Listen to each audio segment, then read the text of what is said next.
살아가는 이유이 되는 것 작은 불이 큰 산 모두 태우듯이 나를 쓰소서 불을 내려주소서 내게 성령의 불을 주가 진 영혼 살릴 수 있도록 나를 태워주소서 재단 위에 나를 드리니 열방에 불러 세우소서 주발 앞에 신을 벗고 기도하니 불을 주소서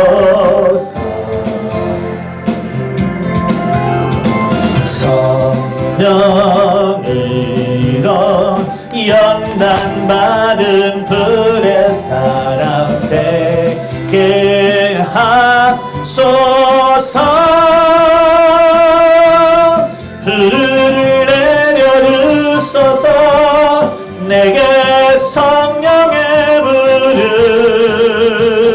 주가 진 영혼 살릴 수 있도록 나를 태워주소서 재단 위에 나를 드리니 열방에 불러 세우소서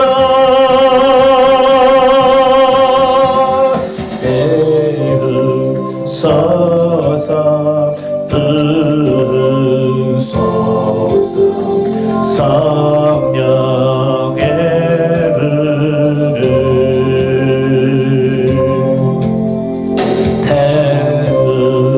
태우소서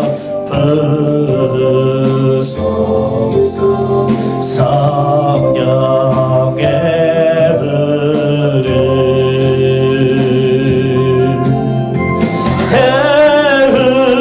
태우소서 부소서 성령의 불을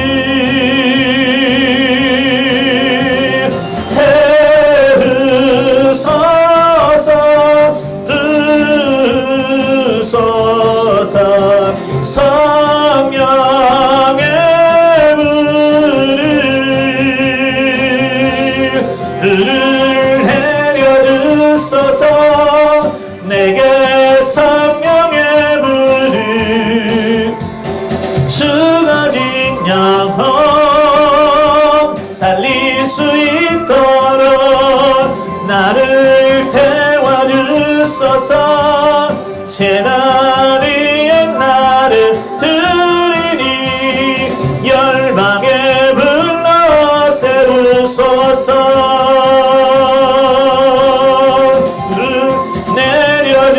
내려주소서 내게 성령의 불을 주가 진 영혼 살릴 수 있도록 나를 태워주소서 재단 위에 나를 드리니 열방에 불러 세우소서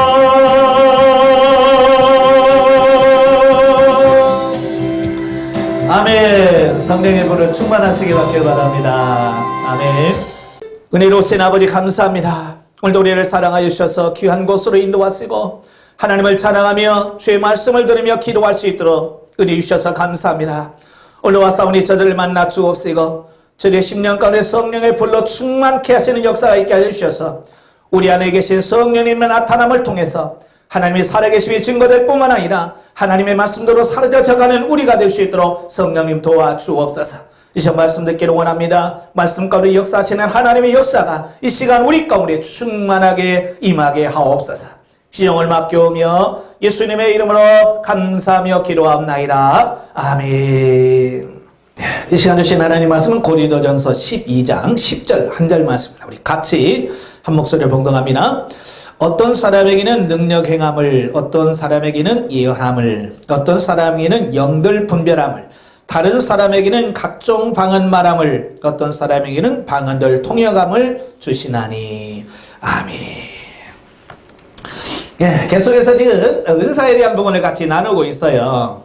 예, 지난 시간에 우리 이제 방언에 대한 신학적 의미로 말씀을 드렸지. 예, 바벨탑 사건과 방언의 은사를 연결시켜주면서 흩어졌던 언어를 다시 하나가 되게 하는 그 현상이 뭐냐? 방언이다 라고 이렇게 말씀을 드렸고, 또 하비콕스는 뭐라고 그랬어요? 방언은 원초적 언어다. 하나님께서 우리 인간에게 주신 가장 기본적인 기초적인 언어다라고 이렇게 말씀을 드렸어요.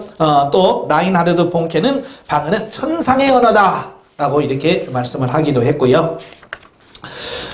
또 방언은 이제 누가 하는지, 예, 누가 한다고 그랬어요? 내 영입니까? 성령이 있습니까? 예, 우리 안에 계신 성령님이 우리 육체와 더불어 하나님께 기도하는 게 방언 기도다라고 지난 시간까지 거기까지 말씀을 드렸어요. 자, 오늘은 이제 방언의 종류에 대한 부분을 같이 나누려고 그래요. 오늘 본문에 보니까 뭐라고 되어 있냐면 그냥 방언 말함이라고 말하지 않냐고 각종 방언 말함을 이라고 했어요. 각종. 이 각종이라고 하면 여러 종류를 말하죠. 그러니까 하나님께서 이 천진만물을 창조하실 때에 땅에는 각종 수풀이 나게 하시고, 또 바다에는 각종 어류가, 하늘에는 각종 새들이, 땅에는 각종 짐승들이 각기 여러 종류가 있다라고 하는 것을 보게 되죠. 물론 이제 진화론자들은 뭐 각종이라는 말을 안 믿죠. 그래서 그들은 그냥 아메바가 이렇게 해서 그 아메바가 자라서 나중에 파충류로 되고, 파충류에서 양서류로, 양서류에서 조류와 이렇게 나눠졌다고 이렇게 이야기합니다. 참 이해가 잘 안 되는 말씀이지. 예. 하나님이 우리를 천지를 만드실 때에 각종 종류대로 만드셨어요. 그러니까 이 방언도 마찬가지예요. 내가 이거 해야지, 이런 방언 하고 싶다, 그래서 되는 게 아니고 하나님께서 우리에게 각종 방언들을 하시고, 그러니까 몇 사람이 기도하면 그 방언들이 어때? 물론 이제 비슷한 사람 몇 사람이 있긴 합니다만은 그 사람도 역시 달라. 자, 그걸 보면서 참 하나님의 능력이 대단하다. 어떻게 그 많은 사람들에게 각종 다른 방언을 주실까, 그지? 예. 그러니까 하나님의 능력이 그 방언 하나에도 드러나는 어떤 이런 부분들을 보게 됩니다. 자, 그래서 여러 이제 신학자들이 이런 방언의 종류에 대한 부분을 같이 나누는데요. 박정열이라고 하시는 분이 조용기 목사님의 말을 인용하면서 방언은 두 종류다 이렇게 말씀했어요. 표적 방언과 은사 방언이 있다 이렇게 둘로 나뉘었어요. 그래서 표적 방언이 뭐냐? 성령 세례, 즉 성령의 첫 충만함의 그 표적으로서 방언을 말하는 것을 표적 방언이라고 하는데, 이 방언은 체험 속에서 계속 하지 않을 수도 있고 혹은 은사 방언을 받을 수 있다. 그러니까 이 표적 방언이 뭐냐? 성령 세례 받을 때에 그때 처음 하는 방언을 표적 방언이다 라고 이렇게 말씀했다라고 하는 거예요. 그래서 처음 안 하고 나중에 계속 할 수도 있고 안 할 수도 있고, 또 이것이 이제 은사 방언으로 바뀔 수 있다. 자, 이렇게 주장을 했어요. 자, 그러면 이제 은사 방언이라는 게 뭐냐?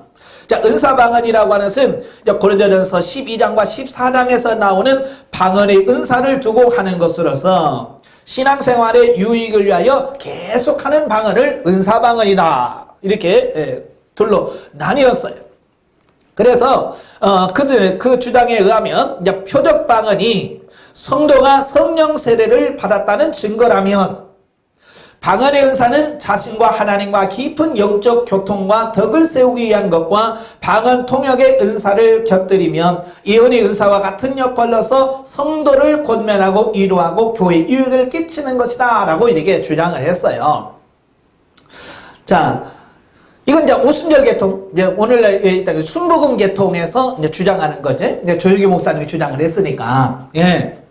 자, 그런데 여기서 이제 이건 뭐냐면 순복음 계통의 전통을 따른 거죠.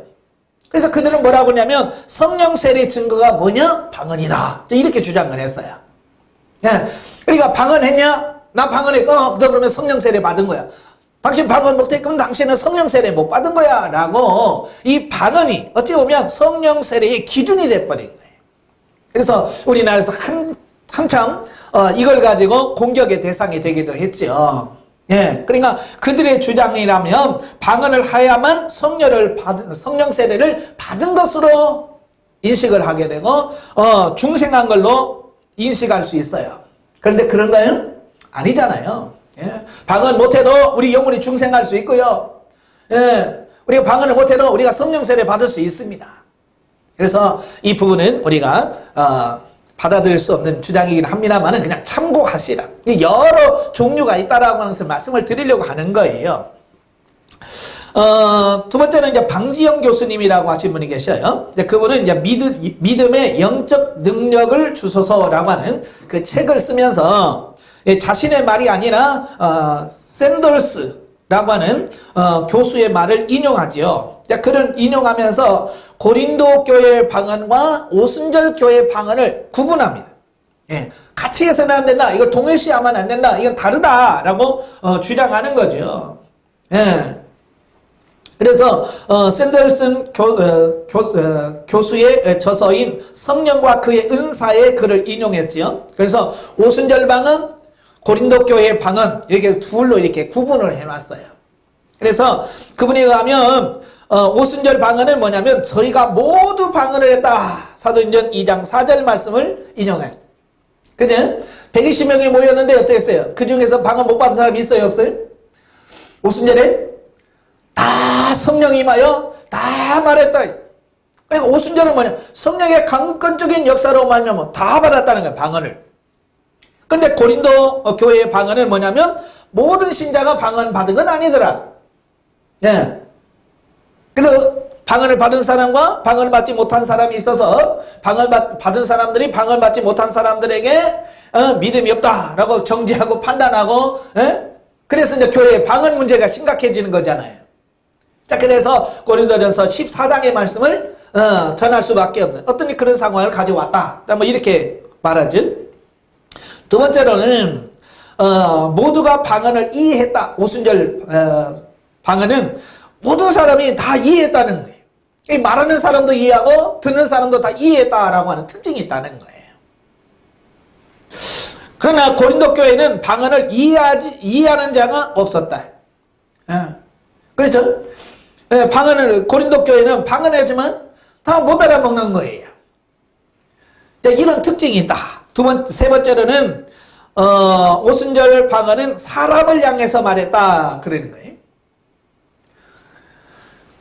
모인 사람들에게 베드로가 설교를 하지요. 이런 것처럼 사람을 향해서 방언을 사용했다라고 하는 거예요. 그러나 고린도 교회는 하나님께 하나니 그랬죠. 그래서 고린도 교회의 방언은 하나님을 향한 거다. 또 오순절 방언은 통역자가 필요하지 않았다. 왜요? 직접 다 알아들으니까. 통역자가 필요 없었지만 고린도 교회에서 방언은 통역하는 자가 있고 통역자가 있어야 되고 없을 때는 교회에서 방언하지 마라 라고까지 말했다. 자, 그 다음에 오순절은 신자들을 위한 표징이다. 네, 신자들, 그러니까 모여서 기도하는 사람들을 향한 표적이죠. 그런데 고린도 교회는 불신자를 위한 표징이라 14장 22절 말씀을 인용하고 있고요.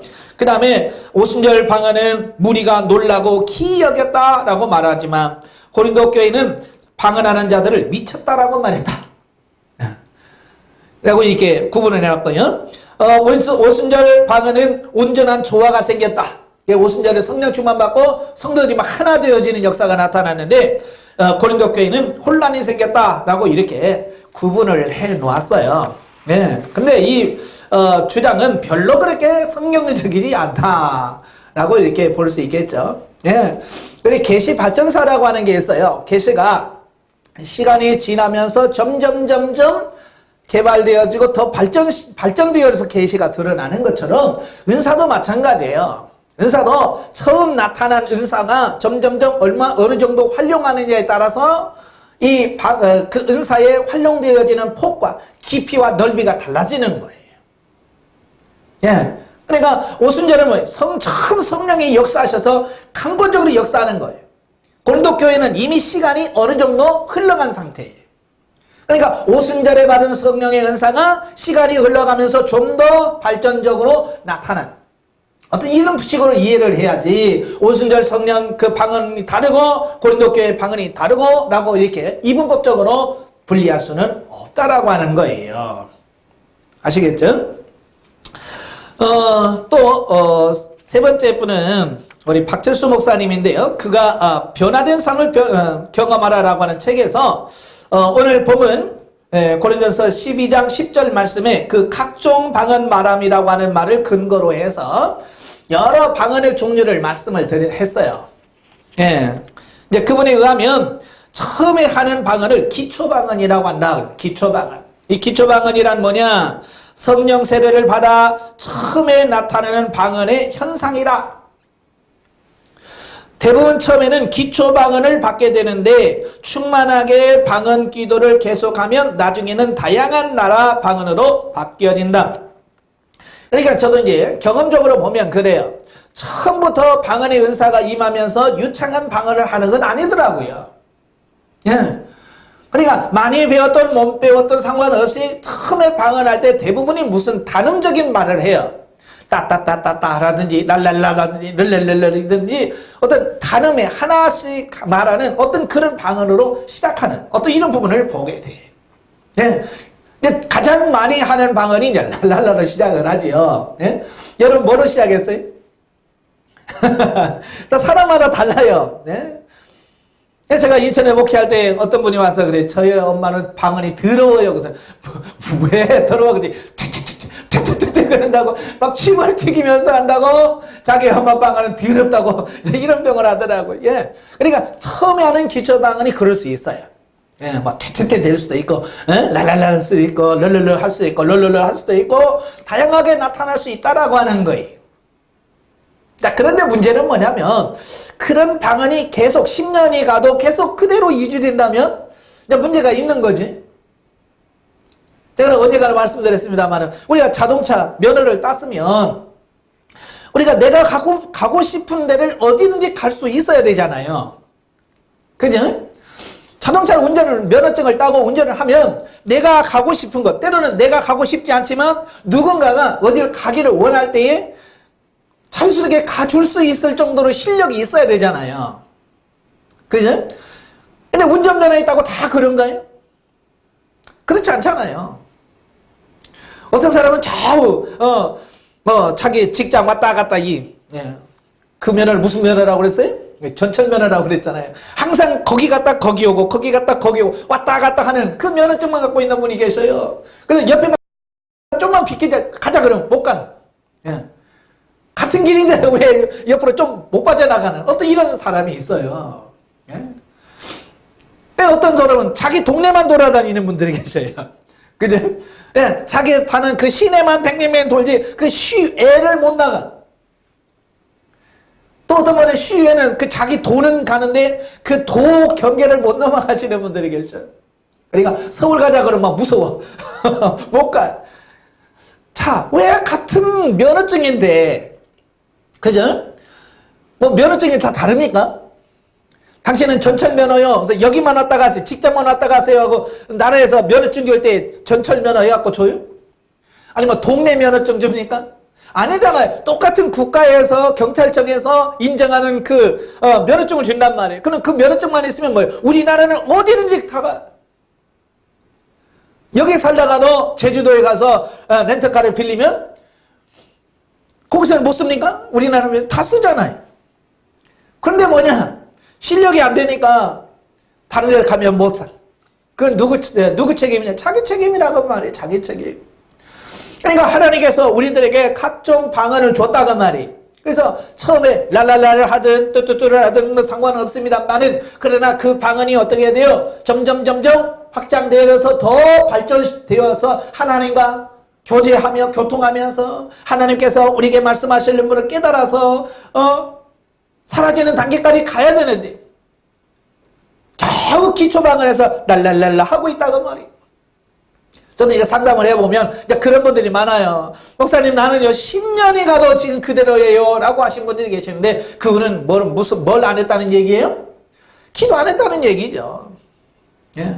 기도 안 했다는, 어떤 분이 그러더라고요. 면허증 얘기했더니, 목사님 저는요 30년 됐어요. 근데 운전을 못해요. 예, 30년이 되면 뭐합니까? 운전 못하면 없는 거랑 뭐 다를 게 뭐가 있어요. 예? 그래서 이것을 얼마만큼 많이 기도했느냐, 얼마나 활용했느냐라고 하는 부분에서 이 부분이 다르더라는 말이에요. 자, 그 다음에 기초방언이 지나면 두 번째가 나라방언이다. 나라방언.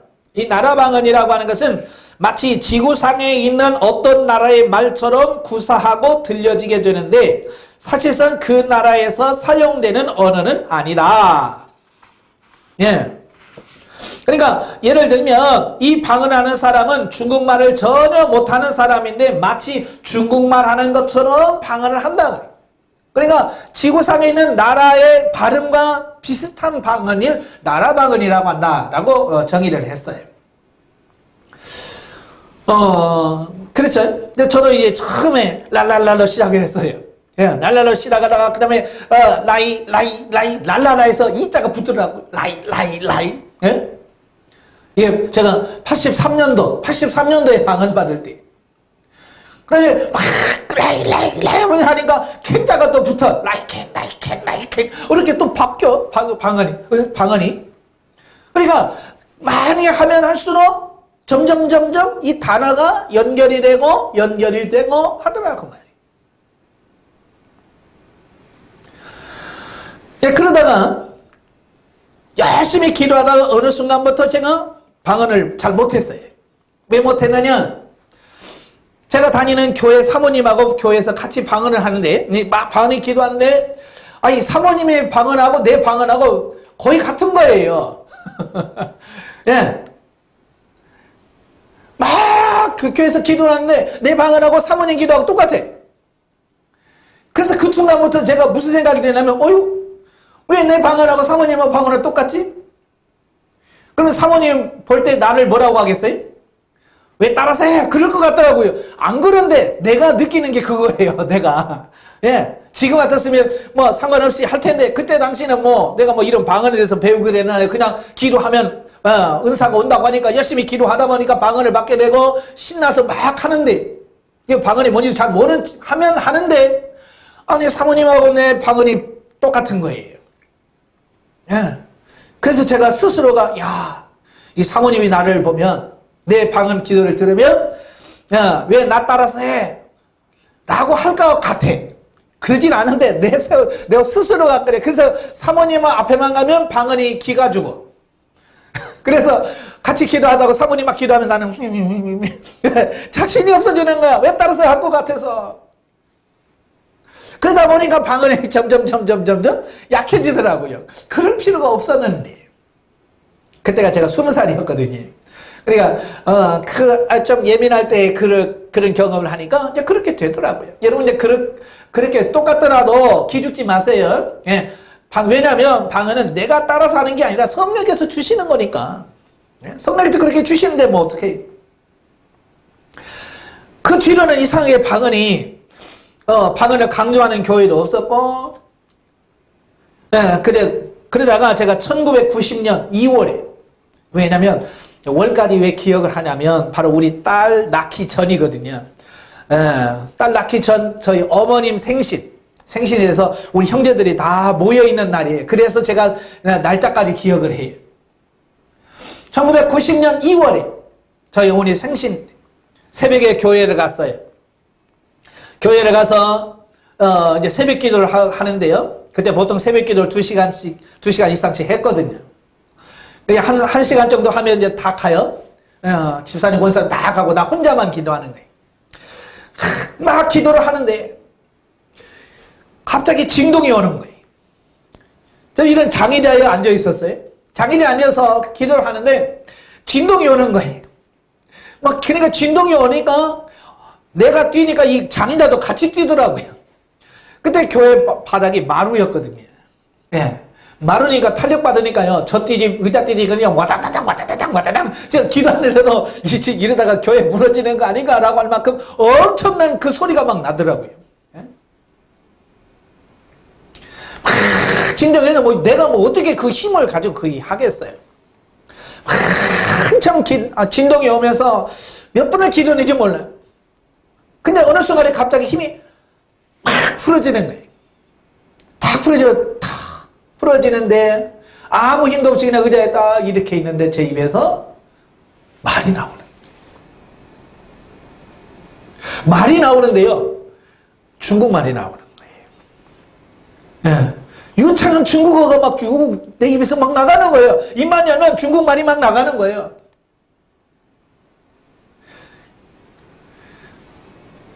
그렇게 막 기도하다가 이제 아침밥 먹을 시간 됐잖아요. 예? 아침 먹을 시간 돼서 일어나서 이제 아멘하고 나오는데 걸음을 걸을 때마다 내 입에서 중국말로 막 찬양이 나오는 거예요. 이렇게 걸어가면 계속 내 입에서 뭐 중국어로 막 찬양을 하는 거야. 그러면서 내가 무슨 생각이냐면 나는 이거 중국어로 선교사로 보내려고 하나님께서 이렇게 하시나? 나는 그때 그런 생각을 했어요. 왜냐하면 제가 신학교 다닐 때 북한 선교회 하면서 주님 어디든지 가라시면 가겠습니다. 북한도 가라면 가고 중국도 가라면 가고 세계 어디든 가라오면 가겠습니다. 뭐 그렇게 기도할 때였거든요. 예. 그런 기도할 때였으니까 이게 중국말 주는 거 보니까 날 중국어로 보내실려나 보다 할렐루야 하고 이제 막 하는데 집에 갔더니 저희 누님이 야 어디 인정아. 그런데 제 입에서 무슨 말이 나올까요? 중국말로 막 하는 거예요. 아이고 제가 입을 꽉 다물었죠. 이거 야 왜 이러지? 나는 분명히 우리말로 기도 좀 하고 왔어요 라고 하려고 했는데 중국말이 나오는 거예요. 그래서 계속 했으면 제가 지금 중국말을 잘할지도 모르겠습니다만은 그때 거기까지 그 이후에도 찬양을 하면 중국어로 찬양을 하더라고요. 예. 자, 거기까지 그 경험을 하고 나서 야 이렇게도 실질적으로도 이렇게 나타나는구나. 예. 경험을 하고 더 기도하니까 이제 중국말이 안 나오고 새로운 방언으로 또 바뀌기 시작하더라고요. 자, 나라 말처럼 하는 걸 뭐라고 그런다고요? 예, 나라 방언이라 그런다고 그랬죠. 그 다음에 이제 만국 방언이 있어요. 세 번째가 만국 방언. 이제 만국 방언은 이제 사도행전적 방언이라고 합니다. 사도행전적 방언은 그 베드로가 그 많은 사람들 앞에서 설교를 하잖아요. 예? 너는 술 취했다. 그러니까 베드로가 뭐라고 그래? 우리는 술 취한 게 아니다. 라고 말하지. 근데 뭐예요? 각자가 자기 나라 말로 듣는 거죠. 베드로가 설교를 하는데 그 많은 사람 16개국 나라에서 온 사람들이 다 자기 말로 듣는 거예요. 신기하죠? 동시통역이 거기서 나온 거거든요. 동시통역을 해주는 거예요. 성역에 사니까 자기 나라 말로 다 알아듣는 거죠. 바로 이걸 만국방언이라고 이름을 지었고요. 그 다음에 네 번째가 이제 대신방언이라고 해요. 대신방언.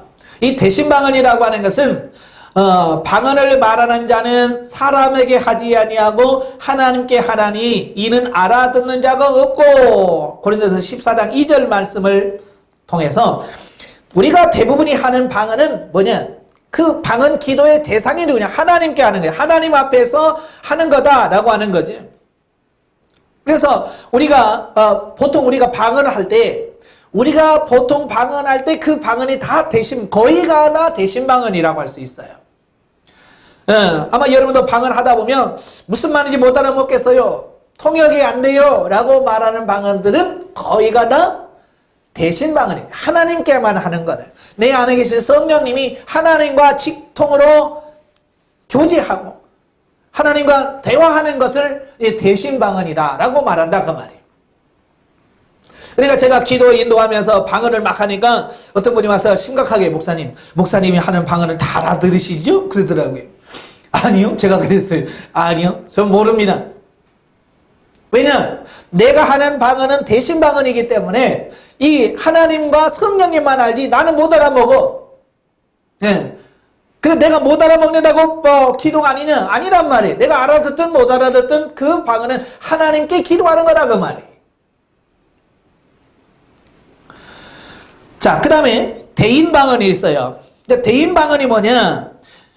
그 나라에서 현재 사용하고 있는 언어로서 그 나라 사람들이 알아들을 수 있는데 하나님의 큰일 행하시는 것을 나타내는 것으로서 복음을 전하는데 유익한 방언이다. 그러니까 이게 뭐냐면 자기는 못 알아먹는데 방언하는 당사자는 못 알아듣는데 다른 사람들은 알아듣는 거 있다. 예. 제가 간증문을 읽었지? 간증문을 읽었는데 미국에서 그래. 어떤 사모님이 교회에서 방언으로 막 기도를 하는 거예요.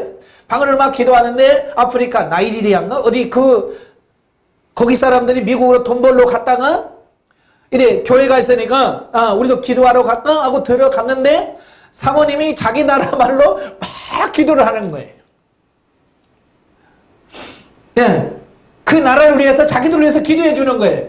그러니까 사모님은 이제 무슨 말인지 모르죠. 이게 방언이니까 막 하는데 그 방언을 그 나라 사람 말로 알아듣는 거예요.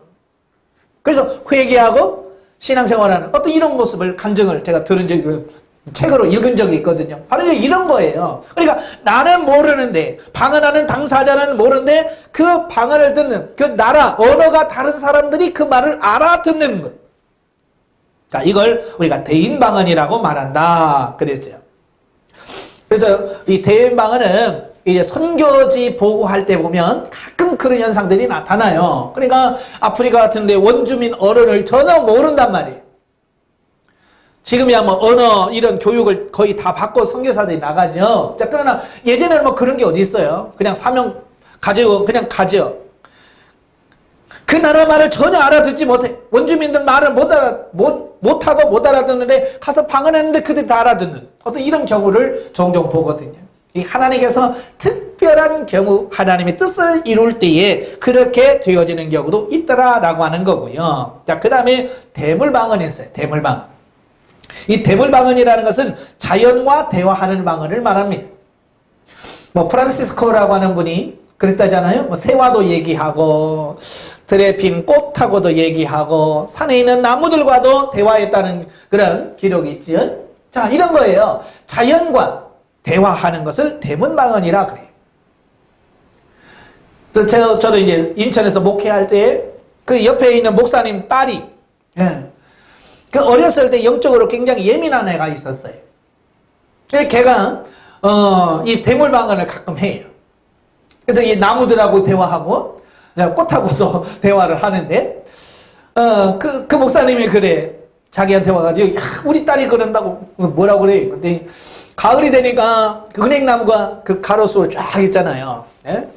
가로수가 쫙 길가에 있는데 어떤 나무 잎은 똘해가지고 예쁜 나무가 있는데 그 옆에는 푸르팅팅해가지고 아니 그 안 이쁜 나무가 있더래. 그래서 이 아이가 물었대요. 나무야, 너는 이렇게 왜 노란데 얘는 왜 이렇게 안 노랗냐? 그러니까 그 나무가 대답을 하더래. 뭐라고 대답하냐면 나는 여름에 뜨거울 때 열심히 일해서 열심히 부지런하게 열심히 일해서 막 했더니 이렇게 잎이 노랗게 바뀐 거야. 근데 쟤는 게을러가지고 여름에 그 뜨거울 때 그건 안 했다는 거야.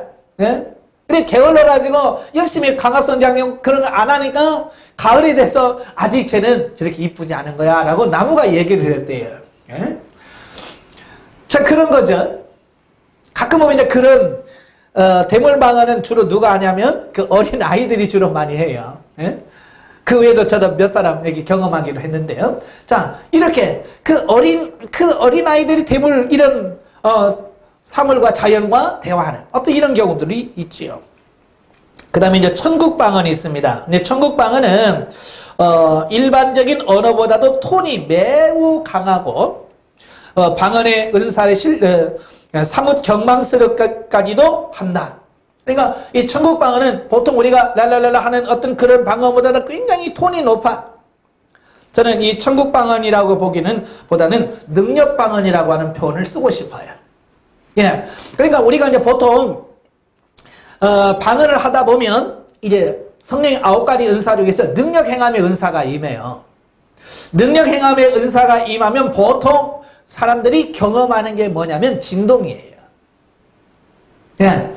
그러니까 사도행전 4장 31절에 보면 그 사도들이 매를 맞고 돌아오지. 예, 갇혔다가 다시는 예수 이름으로 전하지 말라. 그리고 매를 때려서 사도들을 내보냅니다. 왜냐하면 옆에 안진뱅이가 일어서 서서 있는 사람이 있거든요. 그러니까 어떻게 할 수가 없는 거야. 그래서 다시는 전하지 마라 라고 협박을 하고 매를 때려서 사도들을 내보냈어요. 그러니까 사도들이 자기들이 예수님의 이름 때문에 그 고난을 당하고 있다는 사실을 기뻐하면서 성도들이 가서 다 얘기합니다. 그러니까 성도들이 일심으로 하나가 되어서 기도합니다. 그때 나타나는 현상이 뭐냐면 모인 곳이 진동하더니 그랬어요. 예, 그러니까 성도들이 모여서 막 하나님 이 길을 잘 해서 하나님의 복음을 전할 수 있게 해주세요. 손을 얹어서 낫게 해주세요 라고 막 기도하는데 모인 곳이 뭐 했다고? 진동하더래. 예. 이 성령에 충만한 역사가 임하면 진동이, 떨림이 나타나요.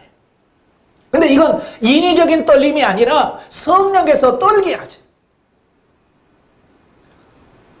저도 12시간 이상씩 떨면서 기도해 본 적이 있어요.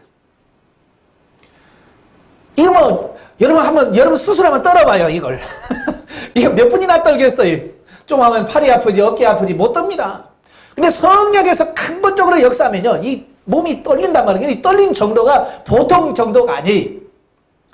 심하면 땅에서 30cm, 40cm를 뛴단 말이에요. 이거 뭐 어떻게 사람이 하겠어요? 성령의 강권적으로 역사하실 때 그런 현상이 나타나요. 자, 그 하나님의 능력 행함의 은사가 우리 안에 임하고 그 능력의 행함의 은사와 이 방언의 은사가 같이 하나될 때 방언의 톤이 달라져요. 예. 보통 우리가 라라라라 하는 방언이 아니에요. 그냥 불을 토하는 듯 막 그런 방언이 막 터지기 시작하는. 예. 이걸 능력 방언이라고 저는 이름을 붙여는. 예. 성경에는 없어요. 그냥 편의상 설명하기 위해서. 그러니까 지금까지 말한 기초방언, 나라방언, 만국방언, 대신방언, 대인방언, 대물방언, 천국방언, 능력방언 이런 것은 성경에 안 나와요. 예? 그냥 이건 뭐냐면 우리가 아까 말한 것처럼 계시 발전사적으로 성령 은사를 활용하는 데 있어서 다른 사람들에게 설명하고 적용하기에 도움이 되도록 하기 위해서 이렇게 구분해서 이야기할 뿐이에요. 그러니까 이것은 우리가 참고해야 돼. 이거 성경적인 근거가 아니라 경험상 실제로 은사를 사용하면서 터득한 경험적으로 나온 이런 결과다라고 이렇게 보면 되겠어요. 그러니까 이것 가지고 싸우려고 할 필요는 없어요. 그렇죠?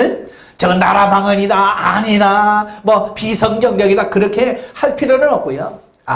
그렇게도 경험적으로 나눌 수도 있구나 라고만 정도만 하고 넘어가면 좋을 것 같고요. 이걸 이제 여러분 실제 여러분의 나는 지금 이 방언까지는 하는구나 라고 자기를 점검하는 데 있어서는 조금 도움이 되더라 라고 하는 거예요. 자, 그 다음에 이제 중요한 게 뭐냐면 방언의 유익과 목적. 왜 하나님께서 우리에게 방언을 주셨고 그 방언 기도를 많이 하면 어떤 유익을 얻는가라고 하는 거예요. 그렇죠. 방언하는데 해가 된다면 할 필요 있어요, 없어요? 방언 기도를 많이 할 때 이런 피해가 오더라. 할 필요가 없죠. 근데 성령께서는 우리에게 유익을 하기 위해서 준다 그 말이에요.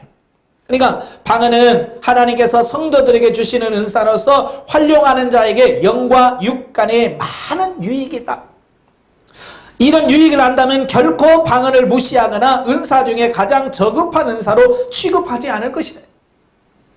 그러니까 제가 방언의 은사라는 책을 한 100여 권 넣고 봤잖아요. 그 중에는 뭐라고까지 표현하냐면 은사 중에서 제일 꼬바리 은사, 제일 저급한 은사가 방언이다. 그래서 방언의 은사를 완전히 밑으로 뭉개는 이런 분이 있고요. 심지어는 뭐라고 하냐, 알아듣지도 못하는 말을 씨부린다 라고까지 표현해요. 이 표현은 책에는 없어요. 설교를 들어보면 나와. 지금도 유튜브에 보면 나오는 어느 목사님이 유명하신 목사님인데 그분이 뭐라고 해요? 알아듣지도 못한 말을 왜 씨부리냐 이렇게 표현해요. 이게 뭐냐면 방언의 가치, 방언이 어떤 유익을 주는지를 아직 그분은 몰라요.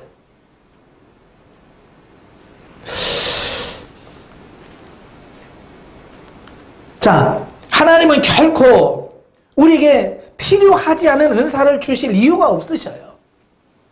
그래서 고린도전서 12장 4절부터 쭉 보면 그 말씀을 하시고 7절에 그런 말씀이 있어요. 뭐라고 말씀하냐면 각 사람에게 성령을 나타내심은, 여기서 성령의 나타나심이 뭐라고 그랬어요?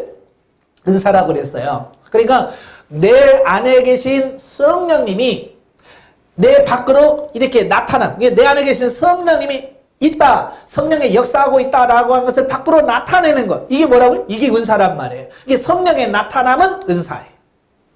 그렇게 은사를 주시면, 성령의 나타남을 주시면 유익하게 하심이래. 유익하게. 아시겠죠? 예. 그래서 이 말을 보면 차라리 모르면 모른다고 얘기하고 입 다물고 있는 게 나은 거예요. 알지도 못하면서 방언이 이러니 저러니 나쁘니 좋으니 그런 말 할 필요 없다 그 말이에요. 여러분도 마찬가지예요. 내가 못한다고 해서 없는 건 아니잖아요. 그렇잖아요. 세상에 내 못하지만 다른 사람 잘하는 게 얼마나 많아요. 그죠? 나 운동 못하는데 잘하는 사람이 있고, 나 운전 못하는데 잘하는 사람이 있고, 나는 돈 잘 못 버는데 돈 잘 버는 사람이 있고, 다 그렇잖아요. 사람마다 다 다르고 이 모든 게 달라. 그러니까 내가 못하니까 그건 나쁜 거야, 내가 못하니까 그건 엉뚱한 거야, 잘못된 거야 라고 말할 수 없다는 얘기예요. 그러니까 내가 방언을 못하면 차라리 나 방언 못해요 인정하고, 하나님 방언이 있다는데 나도 나에게 좀 방언 좀 주세요 라고 기도해야 이게 맞지. 내가 못하니까 방언 그 나쁜 거예요 라고 말한다는 것은 옳지 않다는 얘기예요. 제가 말려고 하는 것은. 그러니까 방언은 분명히 우리에게 하나님께서 주신 것은 유익하기 위해서 주셨다고 하는 것은 기억하라 그 말이에요. 예, 하나님은 어떤 하나님이셔요? 은혜로운 분이시고 가장 좋은 것으로 주기를 원하시는 분이에요.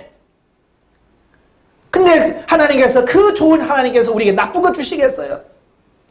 전혀 그렇지 않다라고 하는 거 꼭 기억하시기를 바라요.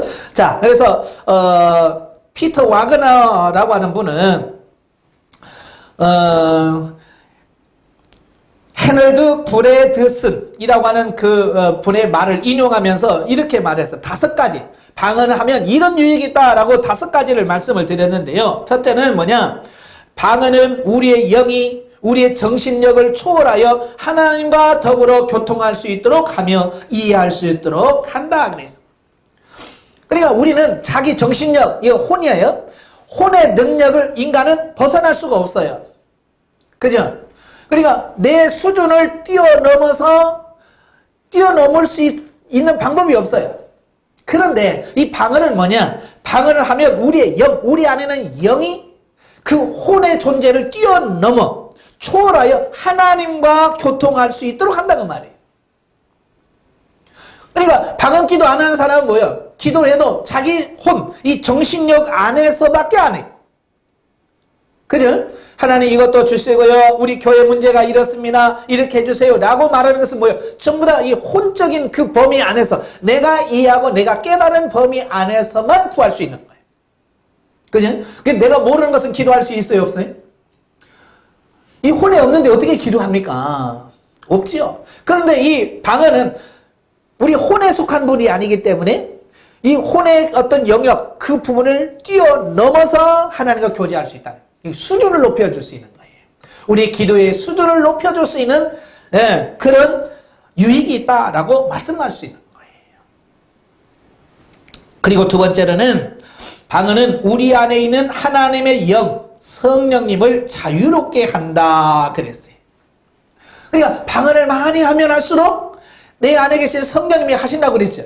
그러니까 내 안에 계신 성령님이 자연스럽게 하다 보니까 어때요? 내가 하나님과 더 친해질 수 있고 내 안에 계신 성령님이 자유롭게 역사하실 수 있도록 바뀌어지는, 체질이 바뀌어지는 그런 유익이 있더라고 말이에요. 그리고 방언 기도를 많이 하신 분들은 보통 뭐냐면 하나님께서 나를 활용할 수 있는 그만큼의 그 폭이 넓혀진다라고 보시면 되겠습니다. 물론 다 그런 건 아니에요. 혼적인 기도 하신 분들은 방언으로 기도를 많이 해도 자기 생각이 꽉 묶여 있어서 성령께서 역사하지 못하도록 이 혼이 자꾸 쪼여주는 어떤 이런 부분도 있어요. 그러나 정말 성령께서 역사하시도록 내 마음을 확 열어놓으시면 성령께서 나를 자유스럽게 일하고 결국 하나님 성령님과 내가 하나의 동역자가 돼서 지난번에 말씀드렸죠. 방언은 언제 하는 거라고요? 내 의지와 성령께서 기도하고 싶어하는 의지, 성령과 내 의지가 딱 하나가 되어져 있을 때 방언이 나온다 그랬죠. 예? 그러니까 성령께서 방언을 하기를 원해도 내가 의지를 안 들여서 입을 안 열어주고 소리를 안 내주면 방언 기도가 안 되는 거예요.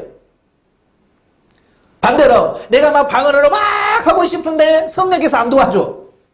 그럼 방언이 안 되는 거예요.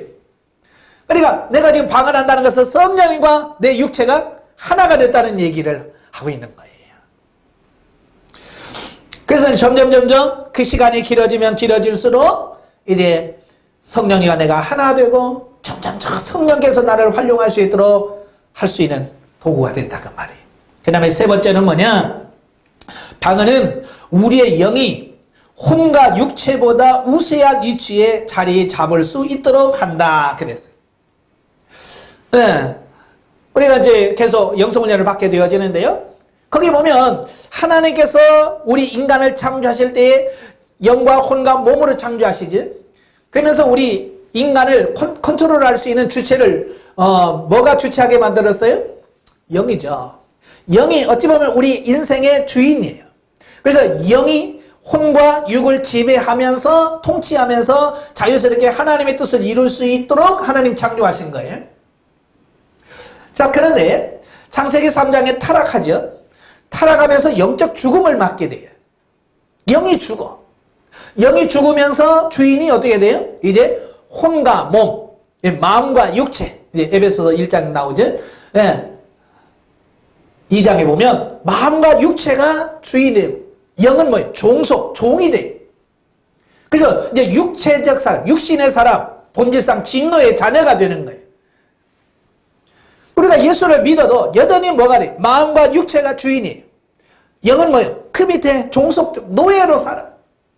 그런데 방언을 하게 되면 뭐냐? 방언을 많이 하면 내 영에다가 힘을 실어준다고 말이에요. 그래서 이 영이 힘을 얻어서 육신과 혼, 그 위치에 올라갈 수 있도록 해주는 유익이 있더래요. 그러니까 방언 기도를 많이 해야 돼. 그래야 영이 나의 삶의 주인이 돼. 주인이 바뀌어지는 육신 중심적인 삶이 영 중심의 삶으로 바뀌어질 수 있는 이런 부분이 생기는 거예요. 자, 이렇게 좋은 도구 은사인데 왜 그걸 이렇게 안 좋게 생각을 하는지. 그 다음에 네 번째는 뭐냐?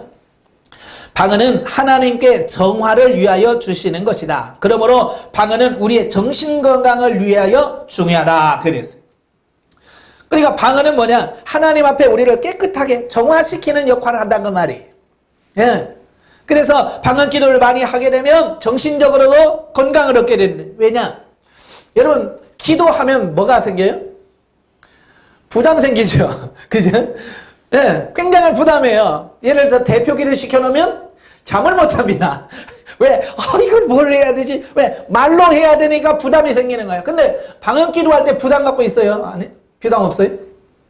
없거든요. 내가 뭘 기도해야 되지? 어떻게 기도해야지? 무엇을 넣고 기도해야 되지? 이런 부담감이 없어지는 거예요. 방언 기도할 때는 이런 부담감이 없어. 그냥 자유로워요. 그러니까 이런 부담감에서 해방되어지기 때문에 정신도 건강해진대.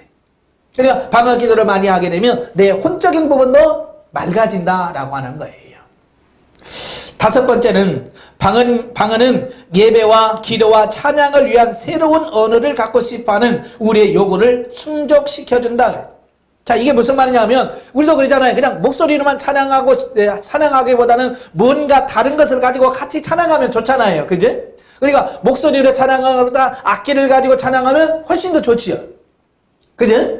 그러니까 목소리와 악기, 또 악기도 막 한두 개 여러 개 있으면 좋지요. 그런데 거기서 방언까지 새로운 언어로 하나님께 막 찬양하면 어떡하겠어요? 기가 막히겠죠.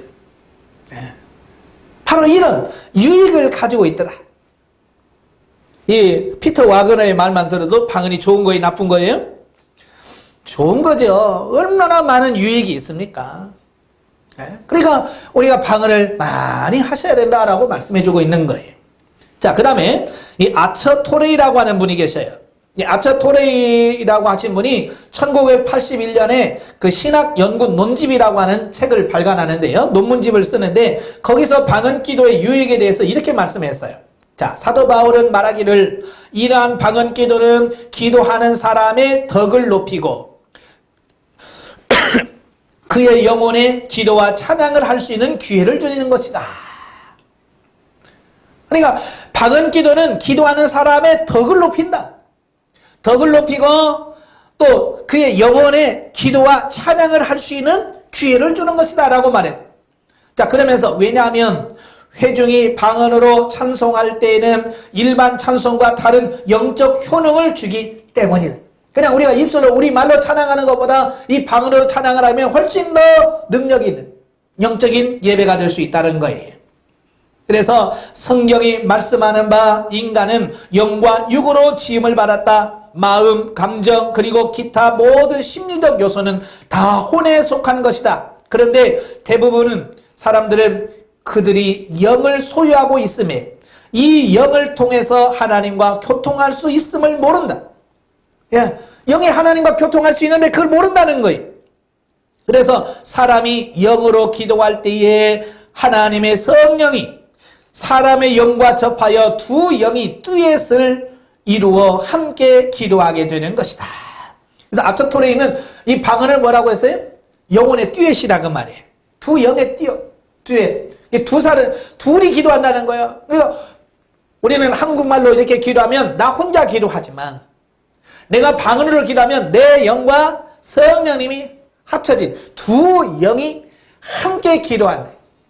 그러니까 얼마나 능력 있는 기도를 하겠는가. 자, 이 말씀을 하고 있는 거예요. 예. 여러분도 듀엣으로 기도하시길 바래요. 혼자 하지 마시고 성령님과 같이 기도하시길 바래요. 바울은 이와 같은 기도가 기도자의 덕을 높인다라고 말하는 것이다. 예. 그래서 자기 덕을 세운다 그랬잖아요. 자기 덕을 세운다. 방언으로 하면 자기 덕을 높인다고 그랬어요. 유다도 20절에서 똑같은 말을 하고 있습니다. 집을 짓는다는 의미하는 이 말은 이 덕을 세운다라고 하는 말이 뜻이 뭐라고 그랬어요? 집을 짓는다 그 말이라고 그랬어요. 신령한 집을 짓는 삶에 대한 부분을 강의할 때 이미 말씀을 드렸어요. 예. 그러니까 덕을 세운다라고 하는 말은 오이코토멘, 집을 짓는다 이런 뜻이란 말이에요. 오이코스라고 하는 집이라는 말과 도메오라는 짓는다는 말이 합성되어서 오이코토멘, 집을 짓는다 그런 뜻이거든요. 예. 그러니까 이 말은 성경에서 여러 가지로 해석하여 사용하고 있는데 덕을 쌓는다고 하는 것도 일종의 건설 행위라고 할 수 있다. 그러니까 고린도전서에 덕을 세운다라고 하는 말은 집을 세운다, 어떤 건축, 건설을 하는 의미, 행위라고 말한다 그 말이. 그렇기 때문에 정기적으로 방언 기도를 하는 사람은 바울 자신도 그러하였지만 영적으로 빨리 자라며 방언 기도하면 뭐가 자란다고요? 영적으로 빨리 성장한다고 해요. 사람들이 빨리 성장하기를 원해요. 나는 영이 빨리 성장해서 예수님처럼 닮고 싶어요. 말하는데 뭘 안 해요? 방언 기도 안 하면 더디다 그 말이에요. 그러니까 영적인 성장하기를 원하시는 분들은 방언으로 기도를 많이 하시라 그 말이에요. 그 다음에 두 번째는 그들의 생활에서 성령의 열매를 잘 맺고, 예. 그러니까 방언을 기도하는 사람들은 성령의 열매를 잘 맺는다 그 말이에요. 그래서 이 말은 뭐예요? 결국 삶의 변화를 가져올 수 있다는 얘기예요. 예. 왜? 체질이 바뀌니까. 육신적인 체질이 영적인 체질로 바뀌니까 결국은 삶이 바뀌어질 수밖에 없는 거지. 첫째는 영이 잘 자라고, 영이 잘 성장을 하고, 두 번째로 성령의 열매, 삶의 변화를 가져오고, 세 번째가 뭐냐? 성령의 권능을 받는다. 성령의 능력을 받는 거예요. 그래서 방언을 통해서 성령의 능력을 받아 그래서 능력 있는 삶을 살아갈 수 있게 되어지더라 라는 거예요. 자, 이렇게 아처토레이라고 하는 분은 그렇게 말씀을 드렸고요. 또 레슬리 비 홀린이라고 하는 박사님은 방언 은사의 목적을 말하면서 확실한 은사란 분명히 가능한 한 영적으로 주어지는 능력을 외적으로 발동하여 다른 사람들이나 교회에 감화를 주는 것이다. 이와 같이 통역할 수 없는 방언의 말씀은 그것이 하나의 영적 은사의 형태로서 또는 하나님의 영적인 훈련을 위하여 존재한다 할지라도 그 방언을 하는 자에게만은 감화를 주는 능력이 있다. 이게 무슨 말이냐면요. 방언을 할 때 내가 무슨 말인지 못 알아들어도, 예? 방언할 때 내가 지금 무슨 말 하고 있지? 라고 그걸 못 알아들어도 성령께서 내 안에 감화를 주는 능력이 있다는 거예요. 아시겠죠? 예. 그러니까 기도하는 본인에게 무슨 말인지 모르지만 기도하는 본인에게 영적인 은혜 능력이 있다. 그 말이에요. 그러니까 방언 기도를 많이 안 하시는 분들의 특징이 뭐냐면 그 못 알아먹는 말을 뭐 이렇게 해야 되냐라고 자꾸 이제 그런 얘기를 많이 해요.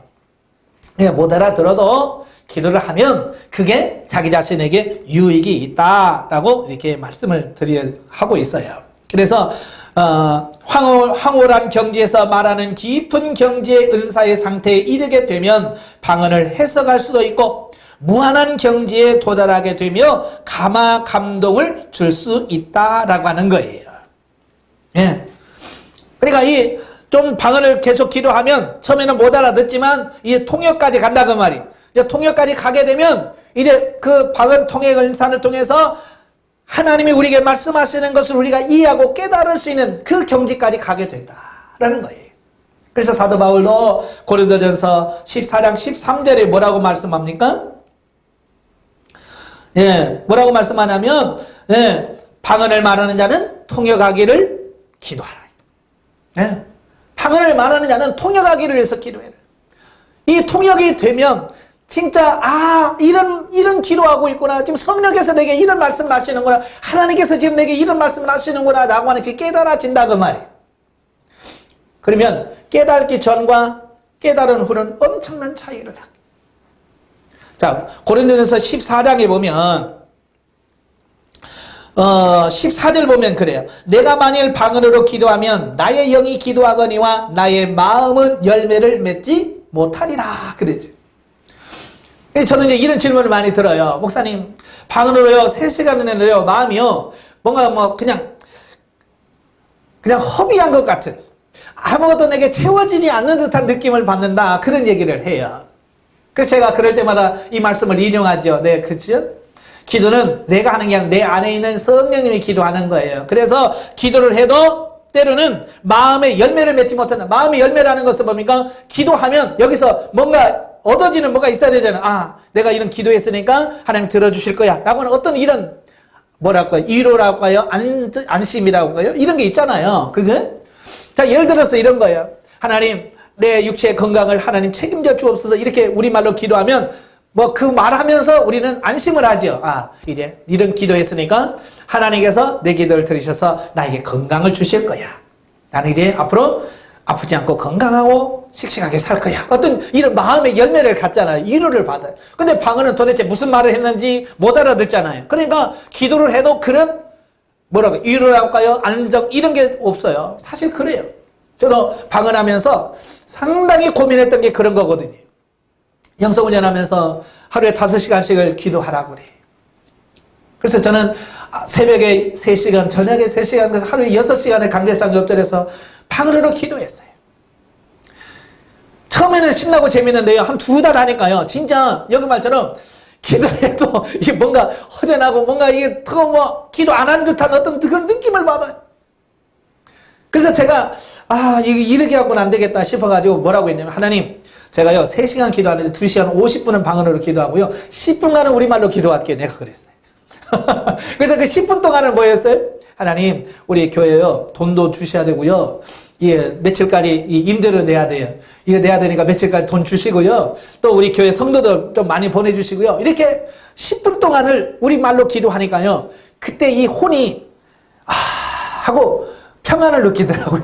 안심을 하죠. 왜? 방언만 하니까 도대체 무슨 말을 했는지 못 알아먹으니까 이 혼이 막 답답했는데 우리말로 기도하니까 이 혼이 안심을 하더라고요. 그래서 한 2달 정도를 그렇게 기도했어요. 근데 이제 중요한 게 뭐냐면 2달이 지나고 나서 느껴지는 게 뭐냐면 내가 그렇게 달라고 했는데 응답된 게 있어요, 없어요? 하나도 없더라는 말이에요, 저게. 희한한 게 뭐냐면 돈을 이렇게 주셔야 되고요. 이렇게 이 문제 있어요. 이게 해결해 주세요. 라고 하면 이게 들어줘야 되는데 이게 하나도 안 들어주는 거예요. 응답이 안 되는 거예요. 그러니까 2달 하다가 응답도 안 되는 이 기도를 계속 해야 될 거냐? 말 거냐? 고민을 했어요. 그러다가 제가 그래 내려놓자 일단. 그래서 일단 내려놓자. 그래서 내가 기도하는 걸 내려놓고 3시간 동안을 놓고 하나님의 방언으로 기도하는데 그 다음 날인가요? 통역이 오게 하는 거예요. 예, 그러니까 어떤 막 인간의 욕심을 막 가지고 막 이걸 응답을 받아야 돼. 어떻게 해야 될 때 안 나타나. 근데 그걸 내려놓고 온전히 성령님께 맡기고 성령님께 모든 걸 의탁했을 때 비로소 나타나더라고 말이에요. 이제 통역할 때 이 말씀을 하겠지만 그 마음의 열매가 없어. 방언으로 할 때 마음의 열매가 없었는데 통역이 되어지니까요. 이거 막 이 혼이 이 마음이 막 기뻐서 어쩔 줄을 모르는 거예요. 예. 왜냐하면 방언을 하는데 내 안에서 성령께서 통역을 해주는데 뭐는 사랑하는 아들아 내가 너를 사랑하노라 라고 하는 그 통역이 딱 되어지니까요. 뭐라고 해. 내 영도 기쁘지만 이 혼이 막 기뻐가지고 막 와 하나님 정말 나를 사랑한다고요 하면서 막 눈물 콧물을 막 짜는데요. 막 기가 막혀. 야 그래서 이 통역의 현상은 이렇게 중요하구나. 예. 그러니까 통역 없이 그냥 기도하는 것과 통역하면서 기도하는 그 수준은 굉장히 차이가 있어요. 그래서 사도 바울도 물론 이제 사도 바울이 통역하기를 힘쓰라고 하는 부분은 교회에다가 유익을 주려고 하니까 통역을 해줘야 그게 무슨 말인지 알아들어야 성도들도 고칠 건 고치고 바꿀 건 바꿀 거 아니에요. 근데 통역이 안 되면 몰라. 이게 무슨 말인지 못 알아먹으니까 그냥 기도만 하고 있는 거지.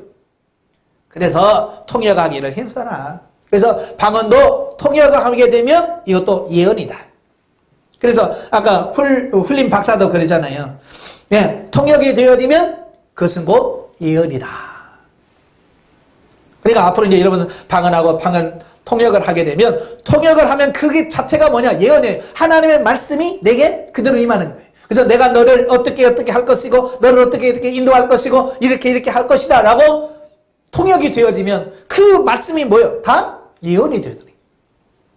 그래서 시간이 지나면서 그 예언대로 말씀대로 통역대로 이렇게 이루어져 가는 것을 보면서 하나님은 정말 기가 막히다. 이걸 느끼게 되는 거예요. 그러니까 통역의 은사를 받으려면 뭐가 있어야 돼요? 예, 바로 방언의 은사가 먼저 시행돼야 되죠. 방언의 은사가 있어야 이런 통역의 은사도 있다라고 하는 것을 기억하시면 좋겠습니다. 네, 또 제가 신학교 다닐 때 성령 운동 하시는 분 중에 한 분이 이제 전고하 목사님이라고 하신 분이 성령 신학이라고 하는 책을 썼는데요. 그 책에도 이런 10가지의 어떤 이런 유익한 점에 대해서 말씀했어요. 첫째, 저들은 하나님을 영의 아버지로 더욱더욱 사랑하게 된다. 그냥 방언을 하게 되면 하나님을 영의 아버지로 인식을 해서 더 하나님과 친해질 수 있다는 거예요. 그 다음에 두 번째로 저들은 죽음을 두려워하지 않고 기쁨으로 순교를 각오한 믿음의 생활을 한다. 그러니까 방언을 많이 하면 믿음이 강화된다는 거예요. 믿음이 성장하는 거예요. 그래서 정말 주를 위해서 헌신하고 죽을 각오까지 되어지는 그만큼 믿음이 성장할 수 있는 게 뭐냐? 방언이에요. 그 다음에 세 번째로 인간의 이성으로 경험할 수 없는 이웃을 저들은 사랑을 한다. 그러니까 방언 기도를 많이 하게 되면 우리 삶이 바뀌는 거야. 그래서 사랑할 수 없는 사람, 예전 같으면 저 인간 그럴 텐데 그를 사랑하게 된다라고 말이에요. 이 삶의 변화, 본질적인 변화가 일어나게 된다라고 말이에요. 그 다음에 하나님의 말씀이라고 하고 성경을 그 어떤 책보다도 사랑하게 되고 성경책을 열심히 공부하게 되고 또 그 말씀대로 살려고 노력하게 되고 또 전도도 하게 되고 해방을 얻게 되고 구원의 확신을 갖게 되고 끝없는 기도 생활을 하게 되고 기도할 때 하나님의 임재를 느낀다. 이런 유익한 점을 쭉 설명을 해놨어요. 예. 이렇게 방언이라고 하는 것은 우리에게 해를 주거나 우리가 그냥 시간 때우라고 준 게 아니란 말이에요. 확실한 유익이 있더라고 말이에요. 그래서 그 유익을 위해서 하나님께서 우리에게 이런 은사를 주신. 중요한 것은 뭐예요? 우리가 하나님께서 이렇게 좋은 걸 주셨구나. 그걸 우리가 땅에 묻어주면 안 되겠죠.